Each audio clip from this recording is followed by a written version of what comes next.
Maghaharap ang Uruguay at Espanya sa isang tunay na labanan para sa pamumuno ng Grupo H. Ang koponan ng Espanya ay dumarating bilang leader matapos makakuha ng 4 na puntos sa unang 2 laro, habang ang Uruguay naman ay kinakailangang makakuha ng magandang resulta kung nais nilang masiguro ang kanilang pagpasok sa round of 16. Magiging tensyonado ang laban ng dalawang makasaysayang koponan na gusto magpakita ng lakas bago ang knockout stage. Kaya manatili ka hanggang dulo dahil sasabihin ko kung anong oras ang laban ng Uruguay at Espanya sa halos lahat ng bansa. Saan ito mapapanood sa TV? Paano naganda ang mga koponan? At ano ang posibleng lineup ni Marcelo Bielsa at Luis de la Fuente? Para sa isa sa pinakakaakit-akit na laban sa buong group stage, diretso na tayo sa mga oras ng laro. Sa Espanya, magsisimula ang laban ng alas 2 ng madaling araw sa Sabado. Sa Portugal, magsisimula ito ng 1:00 ng madaling araw. Sa Uruguay, magsisimula ang laro ng alas 9 ng gabi. Sa Argentina, magsisimula ito ng alas 9 ng gabi. Sa Brazil, magsisimula ito ng alas 9 ng gabi. Sa Chile, Paraguay, Bolivia at Venezuela, magsisimula ang laban ng alas 8 ng gabi. Sa Colombia, Peru at Ecuador, magsisimula ito ng alas 7 ng gabi. Sa Mexico, kung saan gaganapin ang laban sa Estadio de Guadalajara, magsisimula ang laro ng alas 6 ng gabi. Sa Estados Unidos, ang mga oras ay ang mga sumusunod. Sa East Coast, alas 8 ng gabi. Sa Central Zone, alas 7 ng gabi. Sa Mountain Zone, alas 6 ng gabi. Sa West Coast, alas 5 ng hapon. Sa Canada, mararanasan ito ng Toronto at Montreal mula alas 8 ng gabi. Sa Winnipeg, alas 7 ng gabi at sa Vancouver, alas 5 ng hapon. Sa Costa Rica, Guatemala, Honduras, El Salvador at Nicaragua, magsisimula ito ng alas 6 ng gabi. Samantalang sa Panama, ito ay alas 7 ng gabi. Kaya itama nyo ang relo nyo dahil ang laban na ito ay maaring magdesisyon sa kinabukasan ng Group H. Gusto ng Espanya na kumpirmahin ang pamumuno nila. Kailangang magpakitang gilas ng Uruguay. Kapag nagharap ang dalawang koponang may makulay na kasaysayan at malaking nakataya, madalas hindi malilimutan ang laban. Ngayon mismo, balikan natin kung saan nyo mapapanood ng live ang laban ng Uruguay at Espanya. Bawat bansa ay tatalakayin natin. Tara na sa isa sa mga pinakahinihiling niyong bahagi sa mga video naming ito kung saan mapapanood ng live ang laban ng Uruguay at Espanya. Dahil depende sa bansa kung nasaan kayo, nag-iiba ng buo ang pagsasahimpapawid. Matapos nating balikan ng oras at mga channel sa telebisyon, dumako na tayo sa mahalaga. Paano papasok ang Uruguay sa malaking laban na ito? Ang totoo, mas matindi ang pressure sa koponan ni Marcelo Bielsa kaysa sa Espanya. Hindi pa nananalo ang La Celeste sa World Cup na ito. Sa unang laro, nagtapos sila sa 1-1 laban sa Arabia Saudita sa isang laban kung saan nakalika sila ng sapat na pagkakataon para manalo pero muli silang kinulang sa bisa sa huling bahagi ng laro. Pagkatapos nito, dumating ang isa pang hindi inaasahang pagkadapa. Muling nagtapos sa tabla ang Uruguay, sa pagkakataong ito ay 2-2 laban sa Cabo Verde. Lalong lumala ang kanilang kalagayan sa Grupo H. Kaya halos kailangan nilang makakuha ng puntos kontra Espanya para hindi lubos umasa sa ibang resulta. Mas ikinababahala ni Marcelo Bielsa hindi lang ang mga resulta. Ganito ang ipinapakitang damdamin ng koponan. Nakakagawa pa rin ng tsansa ang Uruguay at umaabot sa areya ng kalaban pero napapabayaan nila ang depensa. Mga tiyak na pagkakamali sa depensa at kakulangan ng bisa sa opensa ang pumigil sa kopon ng Charrua na maisara ang mga laro kahit kontrolado na nila ito.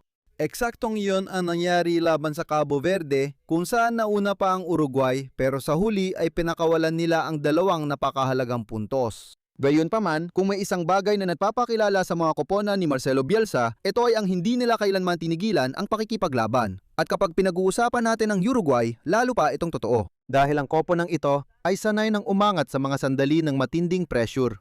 Bukod pa rito, may hawak si Bielsa na isang napakadaling na henerasyon. Si Federico Valverde ay patuloy na leader ng midfield. Ang kakayahan niyang makabawi ng bola, basagin ang depensa at umangat mula ikalawang linya ay muling ginagawang mahalaga siya sa koponan. Katabi niya si Manuel Ugarte na nagdadala ng balanse at agresibo sa pagpipressure. Sa unahan, si Darwin Núñez ang may buong responsibilidad sa opensa at susubukang makapuntos laban sa isa sa pinakamagagandang depensa ng torneo. Kasama niya, magiging mahalaga rin sina Facundo Pellistri, Maximiliano Araujo o Rodrigo Bentancur, mga manlalaro na kayang lumika ng matinding panganib kapag nakakakuha ng espasyo ang Uruguay sa laro. Alam ni Marcelo Bielsa na maaring matukoy ng laban na ito ang kinabukasan ng kanyang koponan sa World Cup. Ang isang panalo ay magpapakita ng malaking awtoridad at magbibigay daan upang harapin ang mga knockout stage na may kakaibang kumpiyansa.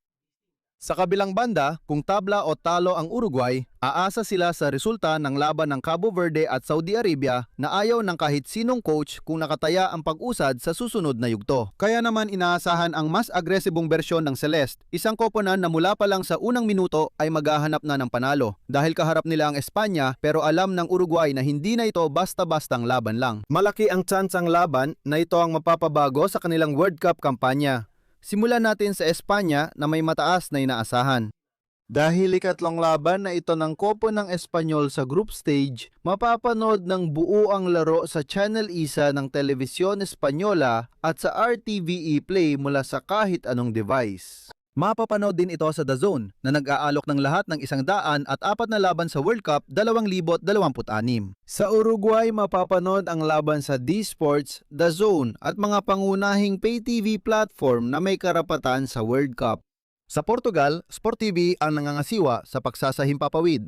Sa Mexico, kung saan gaganapin din ang laban sa Estadio Akron ng Guadalajara, mapapanood ang laro sa Canal 5 Las Estrellas 2DN at sa platformang ViX, kaya milyon-milyong tagahanga ang makakapanood nito ng live. Sa Estados Unidos, magkakaroon ng dalawang pangunahing pagpipilian. Kung mas gusto mo ang pagsasahimpapawid sa Ingles, ipapalabas ang laban sa Fox. At kung nais mo itong sundan sa Espanyol, mapapanood mo ito sa Telemundo, pati na rin sa mga platform na Fox One, Fox Sports App, Fubo at Peacock.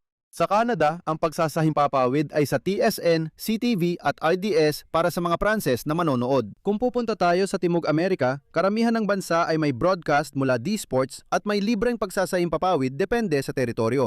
Sa Argentina, mapapanood ang laban sa Telefe, Tech Sports at D-Sports. Sa Chile, mapapanood ito sa Chilevisión at D-Sports.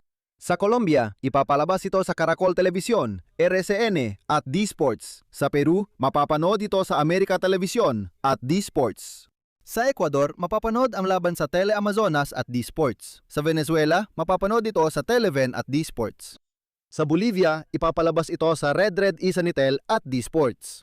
Sa Paraguay, mapapanood ang laban sa Taike Sports at D-Sports. Kung taga Central America ka, ang laban ay mapapanood sa Teletica sa Costa Rica, Shapin TV sa Guatemala, TCS sa El Salvador, Televicentro sa Honduras, Canal 10 sa Nicaragua, RPC TV at TVN sa Panama. At para sa lahat ng tagahanga sa United Kingdom, maaaring mapanood ng libre ang laban sa ITV Isa at sa ITVX, ang social streaming platform.